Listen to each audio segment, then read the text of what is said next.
mountains, rising up from the sea level and reaching for the sky, are not just a single biome, but they are known to be a complex mixture of different biomes. They are so large that the astronauts traveling in space can see them clearly. Mountains take up a long period of time to form as a result of the tremendous force in the Earth.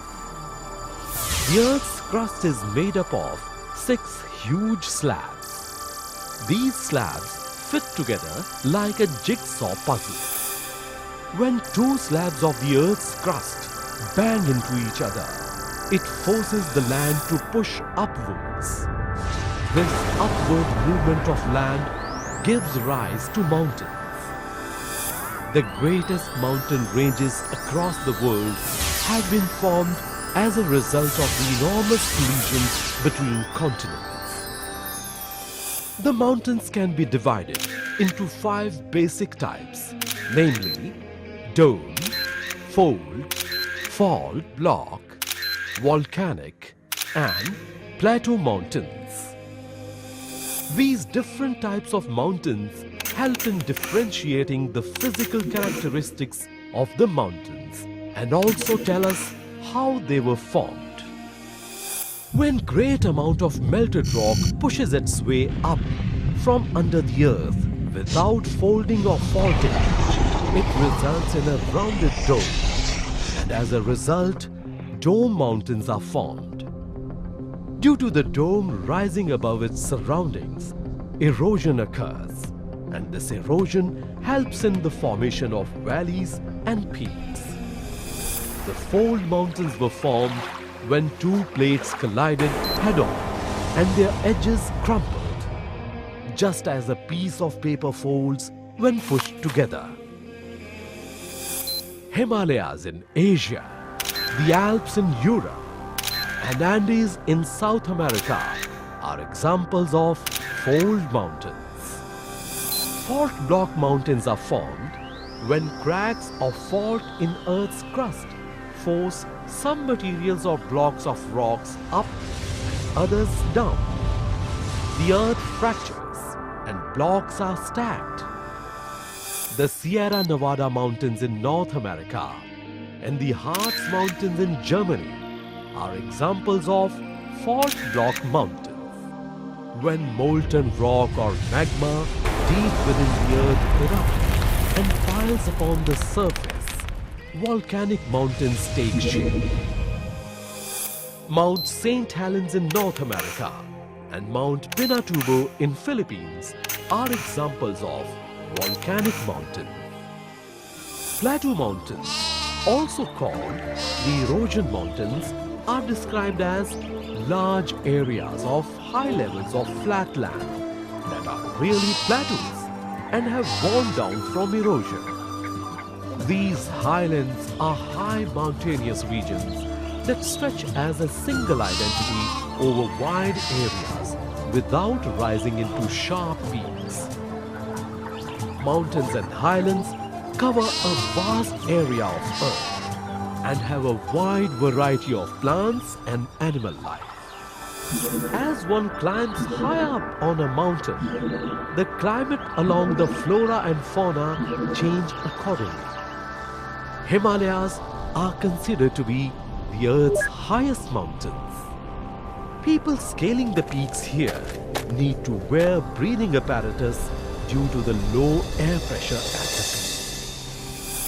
Surviving at the peak is not easy.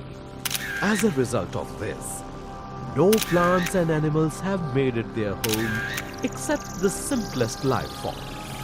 Mountains experience highest winds, and the blowing winds over mountain ranges can produce very unusual weather that can change drastically in minutes. Mountains are also known as the place of extremes, and one can find the world's wettest, coldest, and windiest places here. Surprisingly, some of them are even sun-drenched and dry. As we move up the mountains, the air temperature starts to fall, and for every 110 meters climb, there is a fall of 1 degree centigrade in the air temperature. As a result, the peaks of all highest mountains, even in tropics, are permanently covered with snow and ice. But altitude or the height from the sea level is not the only factor that controls the temperature on the mountains. It also depends on the location of the mountain on planet Earth. The tropical mountains will be warmer compared to a mountain in temperate or polar region, as the tropical region receives stronger sunlight than the poles. The slopes of the mountains also play an important role in deciding the temperature. If the slope is facing the sun during the hottest part of the day, then that part of the mountain slope will be warmer than the area which is in shade. The slopes that are warm will have bigger plants than the slopes that are cool and shady. During the day, the mountain valleys are hot, but as the night falls, they can become colder than the mountain tops. This is known as temperature inversion. This process takes place because cold air is heavier than the warm air.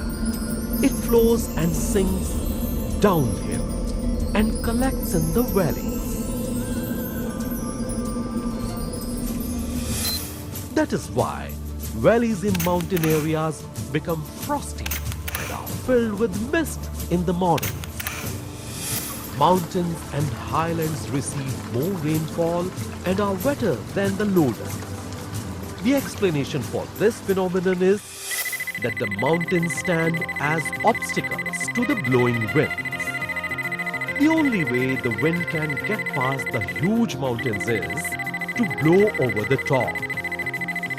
Air is like a sponge, and as it passes over the oceans, it picks up water vapor. Warm air is better sponge than cold air and can hold more water vapor. As the air rises near mountains, it cools and water vapors condense into cloud droplets. These water droplets become large and eventually fall as raindrops or snow. The highland areas of Colombia, Hawaii, and Northeast India are home to 3 of the wettest places on Earth. From the month of April to October, warm and wet southwesterly winds blow over Bangladesh. Known as southwest monsoon. These warm winds absorb millions of tons of water from the ocean. As they travel up the southern slopes of Himalayas over Cherrapunji and other places, they cool and release water in torrents of rain. But rainfall can only reach a maximum at a certain height, and then it starts to decline. This is because by that time, the air has released most of its water vapor. The height after which the rainfall starts to decline varies from mountain to mountain, and on an average, the rainfalls start declining above 10,000 feet. Even though mountains that are higher than 10,000 feet remain masked in cloud, they get very less rainfall. In contrast to this, the mountain range facing away from the prevailing wind direction is dry, because as the wind descends the mountain, it has already lost most of its moisture. In addition to this, the descending wind starts to warm up and increases its ability to hold water vapor. This drier area behind the mountain range is called rain shadow, or the leeward side of the mountain. The Sierra Nevada in California in USA casts a huge rain shadow, creating semi-desert conditions in the mountains and valleys of the Great Basin. If the prevailing wind blows across the land rather than sea, or the wind is cool before it reaches the mountains, then the opportunity to soak up water vapor is very less because the cool air is not an effective sponge. The Chilean Altiplano is a highland part of the Atacama Desert in Chile and is one of the driest areas on earth. Although the town of Calama is more than 8,000 feet above sea level, it never rains there. The reason for this kind of altiplano climate is the warm, wet winds. As the winds start coming down to the Chilean side of the mountains, the air becomes warmer and holds on to the little remaining water vapor. The Rocky Mountains run all the way from Alaska to New Mexico, forming a vast system of mountains and highlands in western North America. The pine forests, flower meadows, deserts, glaciers, and temperate rainforests are just a few diverse landscapes that exist in the Rocky Mountain range. Mount McKinley is the tallest mountain in this range. Close to this Alaskan Mount McKinley is Denali National Park, with large species of grizzly bears, wolves, tall sheep, and moose. Followed by the Alaskan ranges, the St. Elias mountain range. This coastal range has tall mountains and the world's most extensive ice fields. As the wind blows through the low slopes of mountains and lowland areas, it gets slowed down by rubbing against the ground. While they are higher up, they blast into mountains with full force. The wind is so fierce that people can be blown over by its force, making the mountain tops even scarier during storm. The mountain valleys provide a channel to the winds, making them even more powerful. The side facing away from the wind, called the lee side, is sheltered from the fierceness of the blowing wind. This provides an ideal place for vegetation and shelter for animals and people to live in. Snowfalls are also heavy on some mountains, but it does not snow on all mountains. For the snow to fall, the air has to be cold and moisture-laden. If the air is too warm, it will rain, and if the air is dry, it will neither rain nor snow. There is a natural line formed on the mountains called the snow line, above which the snow remains on the ground throughout the year. This level is higher in tropics than in temperate latitudes. Snow is great fun for thousands of people who travel to the mountains to ski, toboggan, or snowboard. On one hand, snow can be a great tourist spot. On the other hand, snow can also create problems by blocking roads and falling in huge slabs down the mountain slopes without warning. The snow falls at such a high speed that it flattens anything that comes in its path. These big snow slides are called avalanches. Houses and trees flatten under the weight of these avalanches, and many people have even lost their lives. If the weather warms up quickly in spring, the melting snow causes severe floods as it flows down in mountain valleys. There are some places in the mountains where there is not much of rainfall and sun rarely shines, while some mountain peaks and valleys lie at a height where clouds are formed. The slopes of such mountains remain shrouded in clouds most of the year. The plant life and the forests here are lush green and are called cloud forest. Water droplets in the clouds here do not fall as rain, but are deposited directly on the leaves of the plants. This is called horizontal precipitation or cloud stripping, since the moisture is stripped from the clouds and condensed on the plants, making the forest always wet. At this altitude, the mountains poke out and are above the clouds most of the time. At this altitude, it is sunny throughout the day. The air here is thin and pollution-free, and the sun's radiation is very strong. Here, the mountain climbers have to cover themselves with sunscreen to avoid sunburns.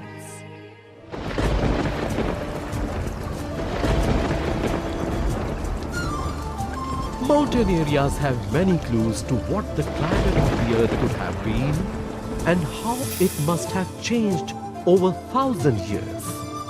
By measuring and dating piles of rubble around glaciers, scientists can figure out when the climate was colder or warmer. Cores of ice also provide frozen record of past concentration of gases and layers of volcanic dust. Stretching the entire length of South America, these are the Andes Mountains.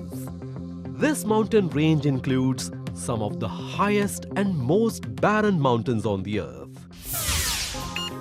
One side of the range is barrier to the rains, while the other side is cloaked in lush rainforests. It runs for more than 8,000 kilometers through 7 countries in South America. Andes were formed when 2 plates of the Earth's crust pushed against each other. The westward plate overlapped the Nazca Plate, and the mountains have been growing since then. Some parts of the Andes are desert, and some parts are among the wettest places on the earth. High-rise mountains have also attracted human beings and have inspired them to develop cities on these mountains. La Paz is one such city located at about 11,900 feet above sea level. It is the capital of Bolivia and is one of the highest cities on the earth. It was discovered by the Spanish in 1548. This place has cool sunny winters and wet summers. A little close to this place is the lake Titicaca. Legend says that the first Inca that rose from this lake was the founder of the Inca Empire.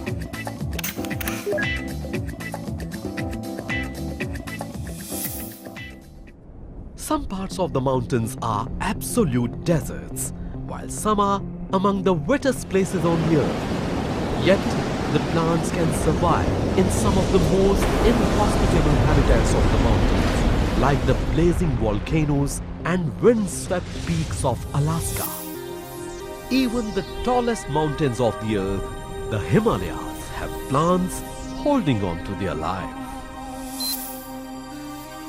Different seasons give a totally contrasting look to the mountains. This is North America's Rocky Mountains. As winter arrives, it becomes one of the cruelest mountain range.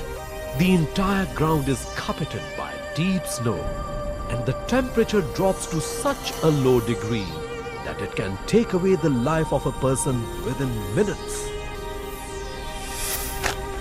This extreme environment does not allow the plants to take root. Even the hardiest animals find it difficult to survive and have to retreat to the lower slopes. Comes spring, and the face of the Rocky Mountains changes completely. The thick carpet of snow is replaced with flower-filled meadow. Alpine plants burst into bloom, and the whole landscape transforms into a colorful spectacle. There are plants that have amazing capability to grow and flourish, even in places that are covered in snow.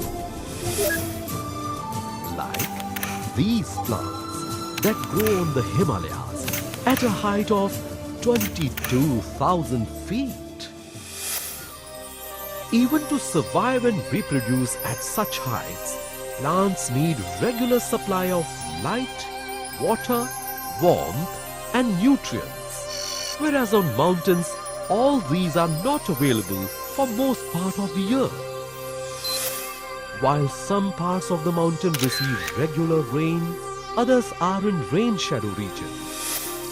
Sometimes, even if there is water, plants are unable to use it since it is frozen. Pollination too is difficult since there are fewer insects on the mountains. The wind blowing here too is harsh, stopping the trees to grow tall. Yet, they manage to make optimum use of whatever is available. The huge mountains form various zones of plant life. These zones are no less than miniature biomes. Different types of plants grow at different heights on the mountains, and it is observed that plants start getting smaller in size as one goes higher on the mountains. After a certain height on the mountains, there are no trees to be found. Instead, the ground is filled with small shrubs and grasses. A natural line is formed between the dark green forest and pale grassland above, which is clearly visible from a distance. This natural dividing line is called the tree line. The tree line is higher in tropical regions than in cooler temperate parts of the world. This is because when we move from the poles towards the equator, the time duration during which the temperatures are warm for the plants to grow gets longer. So the trees of tropical region have a longer growing season for them to flourish. Above tree lines are zones of heat and mood. These zones appear just before the snow line starts to form. Beyond this zone, plant life stops and there is snow all year round on the ground. The further we move from the equator, the snow line keeps getting lower and lower. As we reach far north of Europe, North America and Asia, the tree line does not cross the sea level. There are no trees on the mountains, and the mountains are covered with Arctic tundra and barren expanse of snow and ice. Lower slopes of tropical mountains are home to bewildering array of big trees. These maze-like trees form the tropical forest. A little higher on the slopes of many tropical mountains is another zone that gets engulfed in cloud from late morning almost every day. Forests in this zone are called cloud forest. Here, even the tree trunks are covered with greenery, making the mountain cloud forests the greenest of all forests on planet Earth.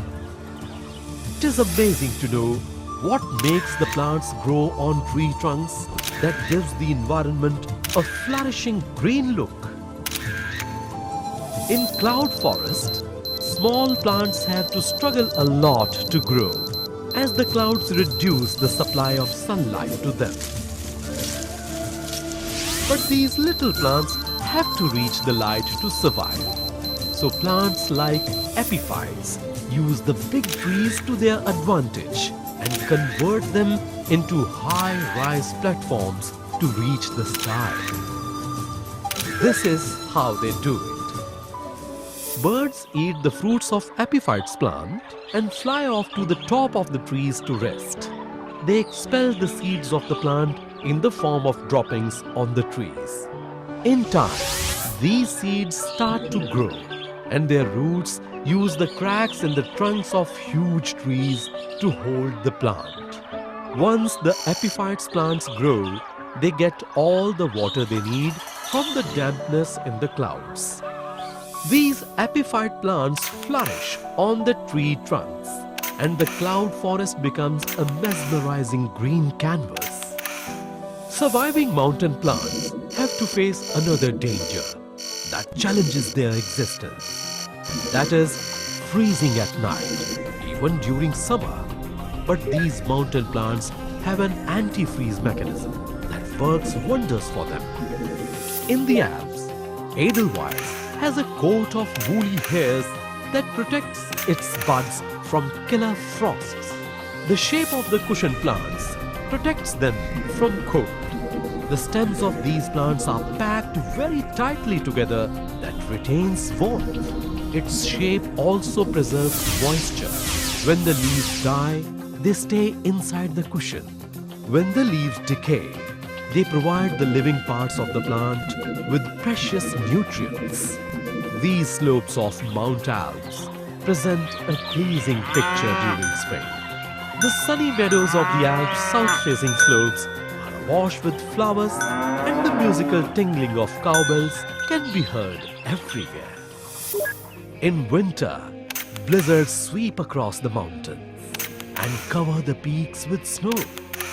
The Alps were formed between 100 and 15 million years ago, when the landmass from the north and south moved together, gradually forcing thick layers of rock into huge folds of mountains.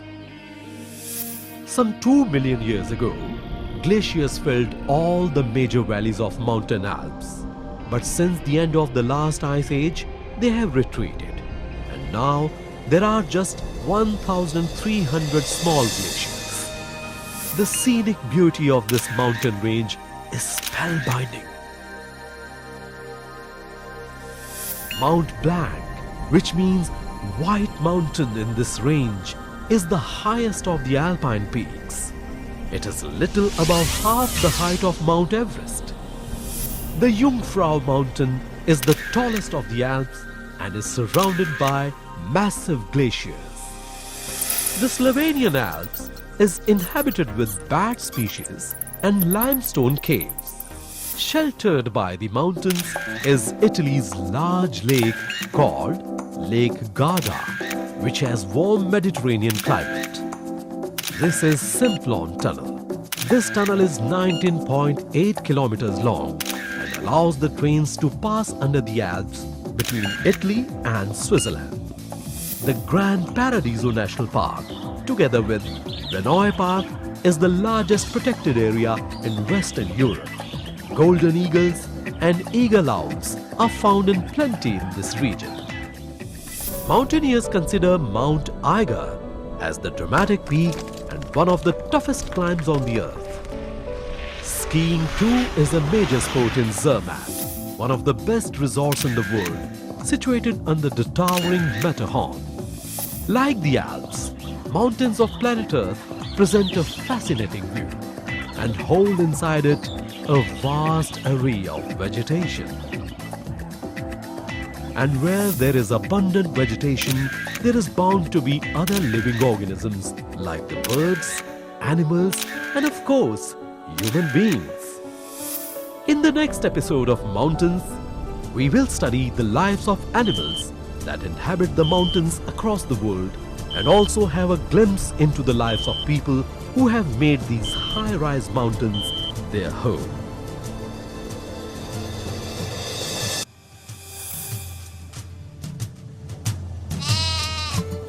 The mountains cover about 1/5 of the Earth's surface. Without them, the world would be a flat surface. Climbing from the base towards the peak of the mountain, one will come across a variety of living creatures. The lives of these animals living in the mountains are unique depending on surroundings, atmosphere.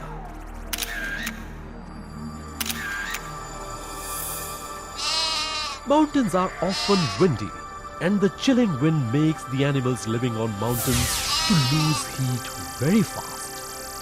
An adult can survive under these harsh conditions. But for the young and little ones, it can be fatal. So, the ground squirrels and prairie dogs in Rocky Mountains, pikas living on the Tibetan Plateau, and the giant mole rats of BALE Mountains of Ethiopia all live almost all their life in underground burrows. It is a safe haven for them, where they sleep, hibernate, and raise their young ones. The mountains have caves that are cold dark and wet. These caves provide refuge to many animals from bad weather and enemies. Bats rest in caves during the day and come out at night to hunt. While bears and pumas or mountain lions use caves as homes where they store their food. Blue-spotted salamanders live in the northern Appalachian Mountains in USA, where it gets very cold and chilly in winters. These amphibians survive in winter by hibernating underground and emerging early when there is snow still on the ground. They do this to reach early to the lakes, where they breathe. Even when they reach the water and dive, they have to survive the near-freezing conditions. Some animals just leave the higher slopes of cold mountains. This is called migration. This is easy for birds since they can fly, but more difficult for animals, reptiles and amphibians as they have to walk down the slopes. Ground squirrels, prairie dogs, pikas and giant mole rats in Bale Mountains of Ethiopia all spend their lives in underground burrows. During winters, mountains are covered with snow. As a result, food is difficult to find. Even if the snow does not cover the mountains, finding food during winters is an uphill task. The animals of Tibetan Plateau have no option but to survive on dry, dead plants for most of the year, as green shoots are available only for 3 months in a year. With the arrival of summer, the snow melts and the mountains are exposed to bright sunlight. It is now time for the mountains to clothe themselves with flowers and greenery. This also attracts many kinds of insects and birds. These visiting birds take advantage of the insects and other invertebrates that start appearing here. The northern wheat eater is an insect-eating bird. It spends the months of winter in Africa. In the season of spring, these birds leave their winter homes and fly thousands of kilometers to the high-altitude meadows of the Alps. Some of the birds go to the extreme of Greenland and even Alaska. These birds nest in their summer homes, and in the later part of the summer, they make a return journey with their offsprings across land and sea to Africa. These are vultures. Soaring high up in the sky. From their height, they keep an eye on the dead animals lying below on which they feed. This is the lammergeier, a kind of vulture that has an interesting way of fulfilling its needs of proteins. It picks up the bone of a dead animal and soars high up in the sky. Once it has reached the required height, the bird lets go of the bone from its claws. The bone races down towards the mountain rocks, and as it hits the rocks, it breaks into pieces.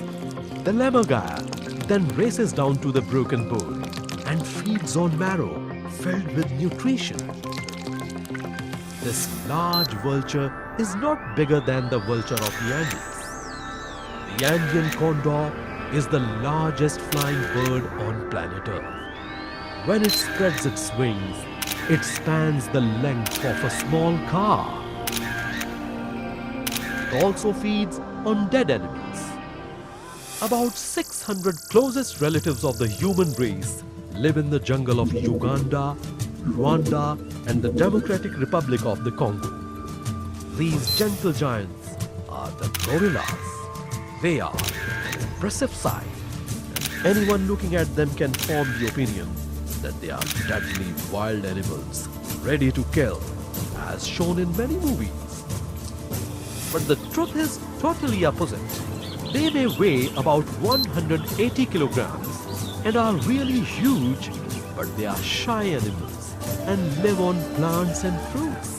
That is why they have been called gentle giants. If the mountain forests disappear, then the last gorillas will also disappear with them. Mountains offer difficult terrain and mountain animals have to learn to get around such terrains. Two animals, the ibex and chamois, living in the Alps and Pyrenees of Europe, have mastered the art of climbing and jumping. For them, jumping from one rock to another and climbing almost vertical slopes is a child's game. In summers, they feed in meadows high on Alps and descend to lower levels when the weather turns cold in autumn. Survival of the newborn babies of the animals have to be timed in such a manner that the young ones can go on to grow up into an adult. These young ones are most vulnerable when it is cold and when they don't get food to eat.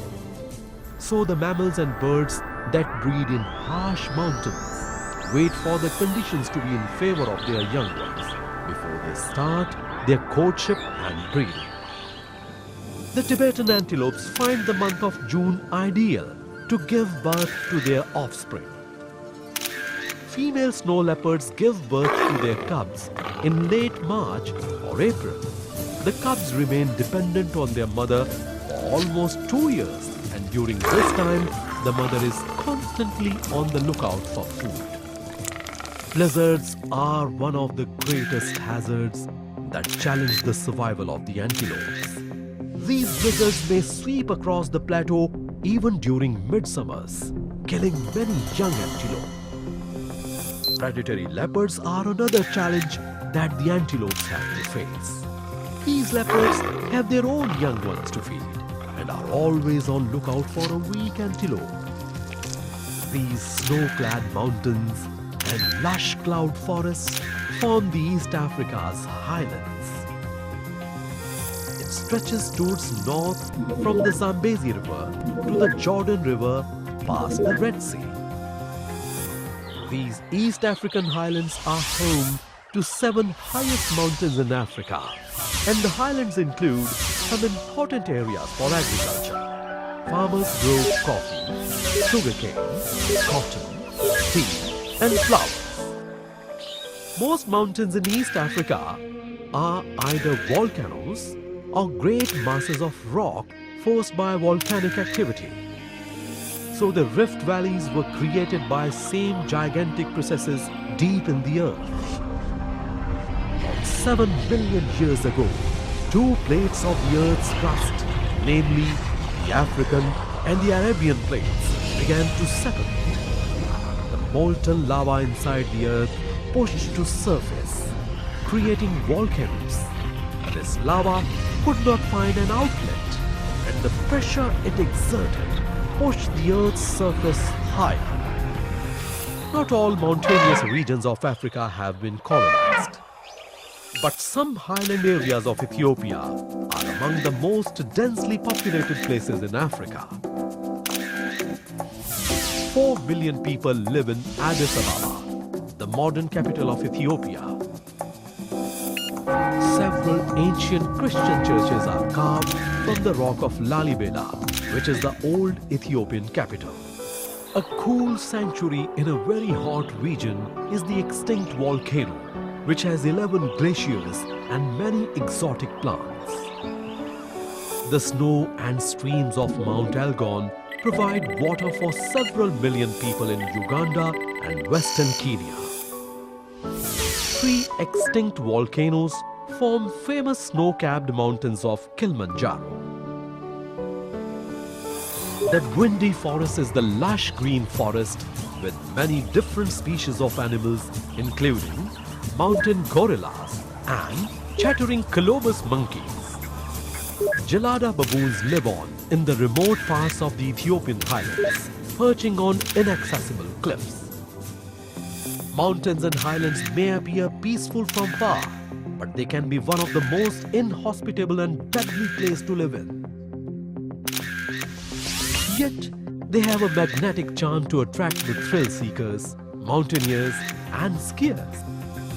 Unlike other places on planet Earth, very few people have made these highlands and mountains their homes. The reason being, there is not enough support from the nature for survival of humans.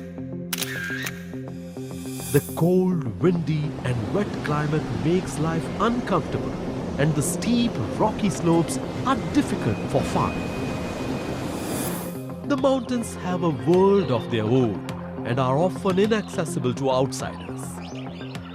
Yet human beings have taken up the challenge and tried to explore the region that beholds the mountains. The early explorers have written about problems of mountain travel. It took explorer Marco Polo several years to cross the mountains of Iran, Afghanistan and Pakistan.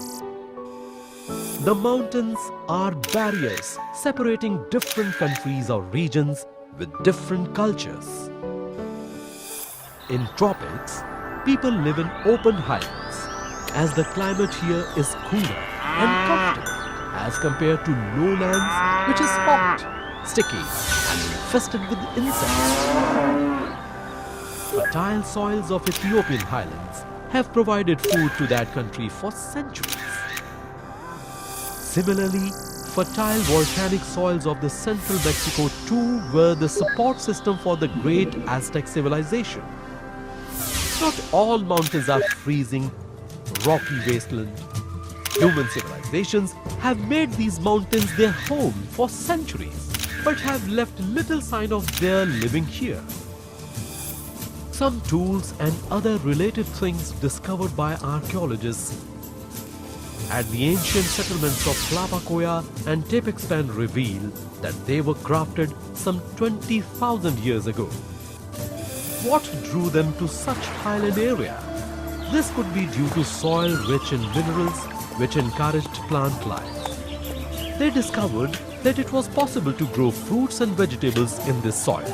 As they started settling in, they modified their environment to fulfill their needs. The early people cut down trees to build houses, to collect firewood, and later to clear land for the crops.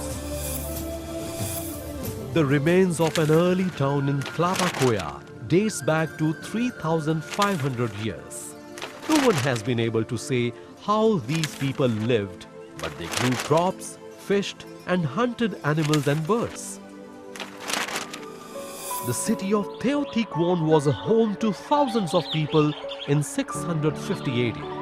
Many other people later came to know about the prosperity of this region and gradually started moving in. About 600 years back, a tribe called Aztecs arrived. They started building city of Tenochtitlan on an island in the lake Texcoco. The Aztecs drained part of the lake to build their city. Floating platforms of reeds and leaves called chinampas were built to grow crops. The farmers and fishermen of Tenochtitlan traded in fruits, vegetables, animal skins and fish with their neighbors who traveled to the city's market. Different parts of this place were connected by a network of canals.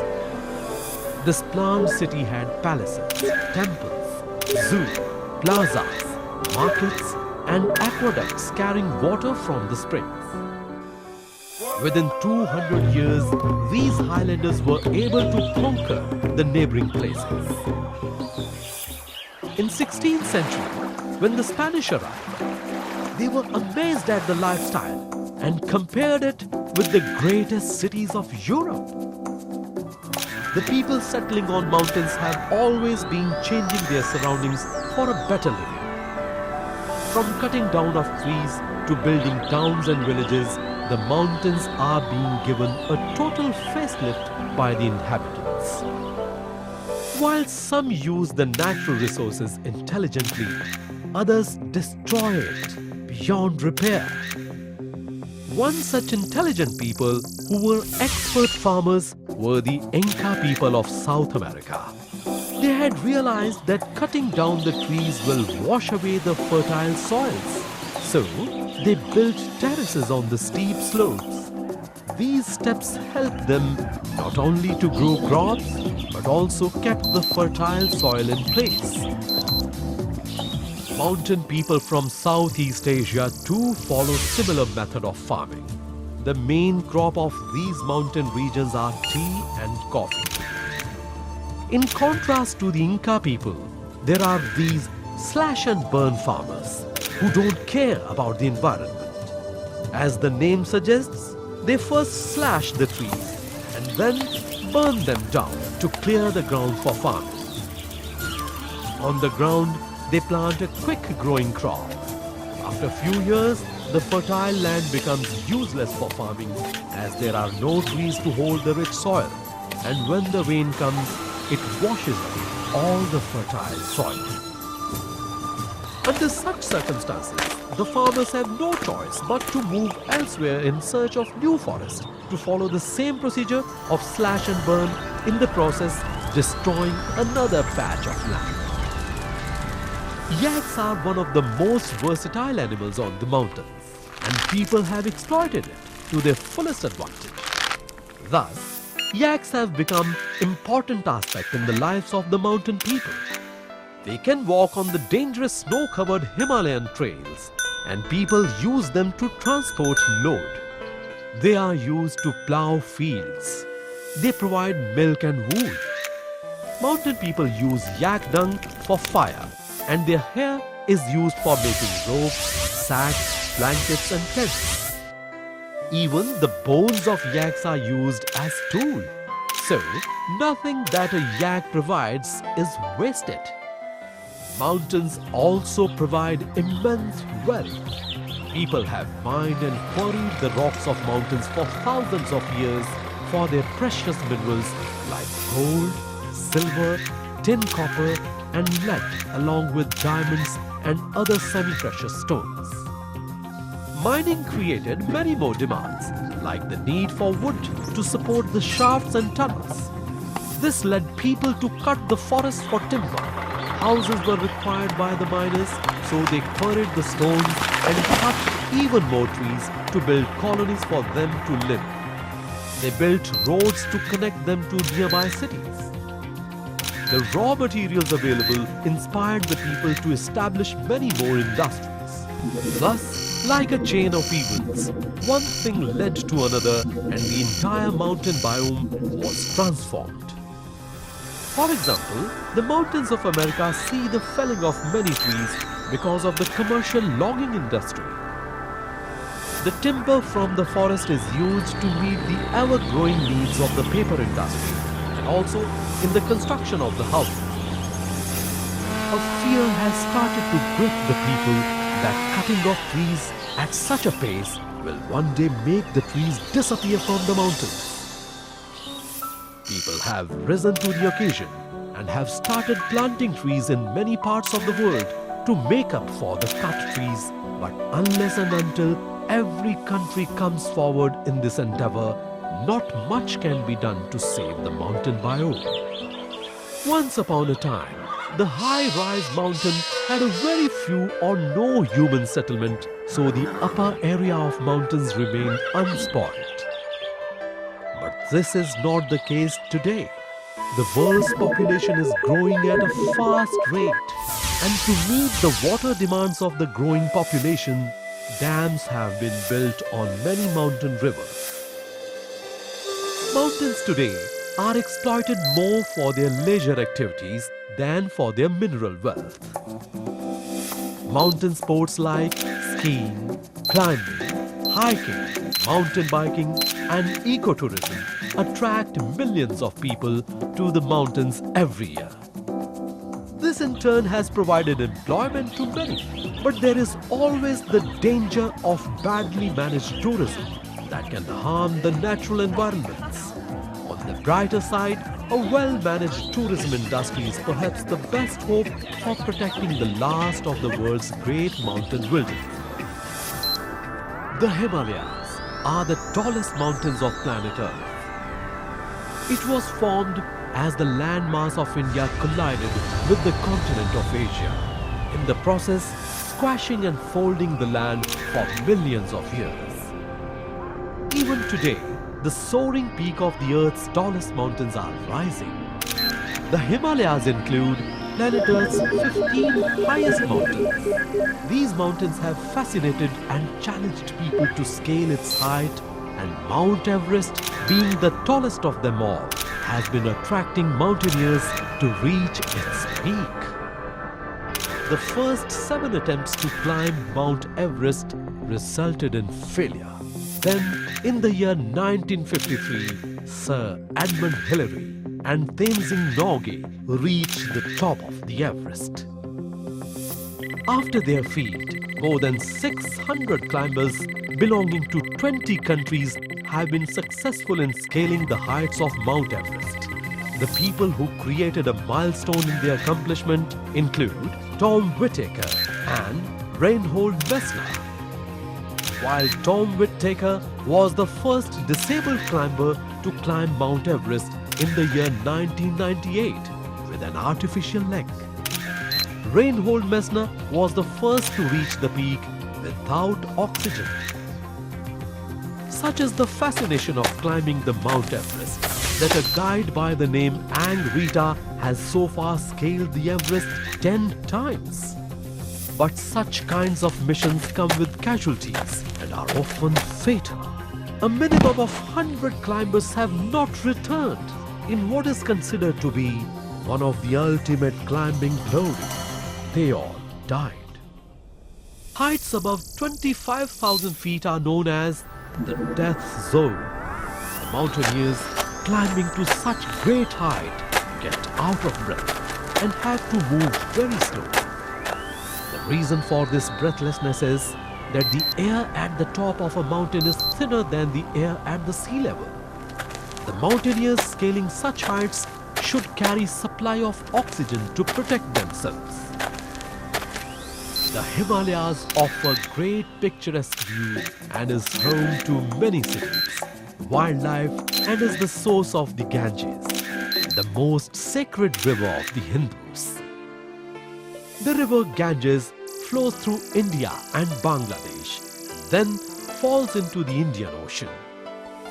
The Valley of Flowers National Park has hundreds of varieties of wildflower species spread across the small reserve.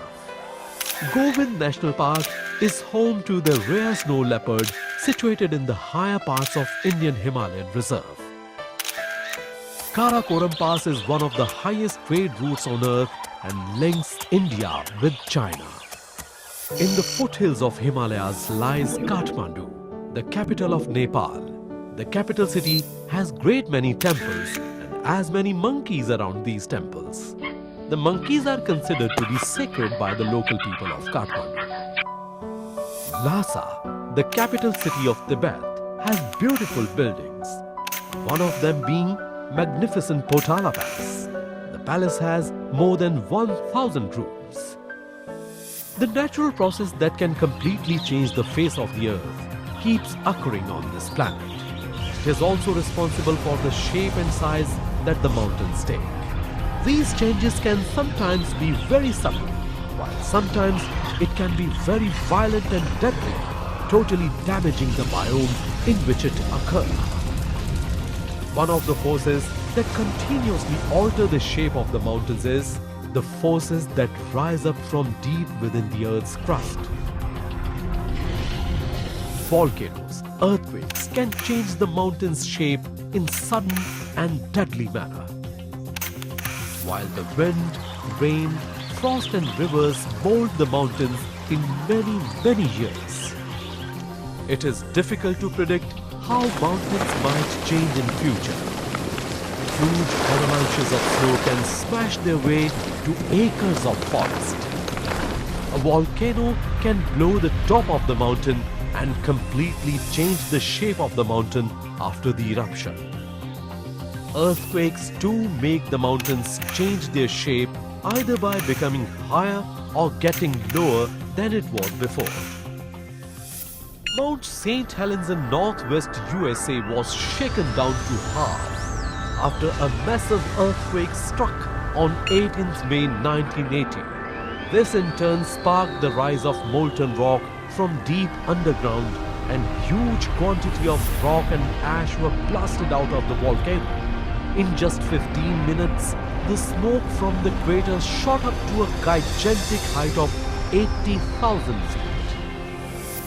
To compare the damage done to the trees by the volcano, if the trees blown were to be put end to end, they would stretch from the earth all the way to moon and back, not once, but full 2 times.